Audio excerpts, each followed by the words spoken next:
For more than 4 millennia, the Great Pyramid of Giza has challenged not only time but also logic.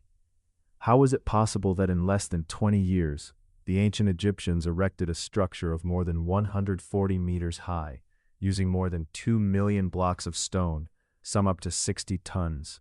If you like this content, do not forget to subscribe and give like, so you can be aware of more fascinating discoveries about history and ancient architecture. The question about the construction of the Great Pyramid has generated rivers of ink, endless debates, and all kinds of theories, from the most rigorous to the most fanciful.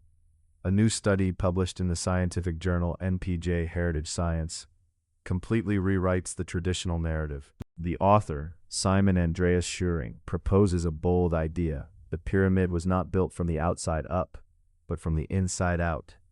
Using an ingenious internal system of counterweights and pulleys, the Egyptians would have taken advantage of the monument's own architecture. The conventional hypothesis suggests that the Great Pyramid was built layer by layer with external ramps.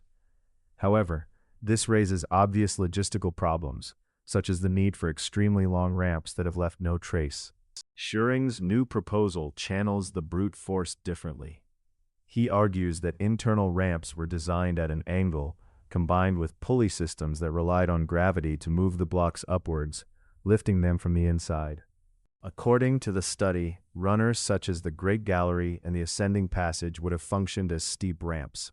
Heavy counterweights would descend through these passages, generating the necessary force to lift other blocks through a pulley system in the antechamber. The antechamber, located just before the king's house, is key in this theory. Instead of being a security room, it is described as the operating center with pulleys that allowed the stones to be hoisted from the lower levels. Traces visible today in the structure, such as grooves on granite walls and wear marks, suggest that this space was functional, part of an internal machinery designed to lift blocks with millimeter accuracy. The model also sheds light on other architectural rarities, such as the asymmetrical layout of the internal chambers. This suggests that the engineers adapted the design of the pyramid to the requirements of the lifting system. The most striking thing about this theory is that it offers verifiable predictions. It does not resort to mysteries, but suggests where to look for more evidence, such as non-invasive explorations that have detected internal cavities in the pyramid. If this theory is true, the real achievement of the Great Pyramid was not only its size, but its design as a gigantic engineering tool.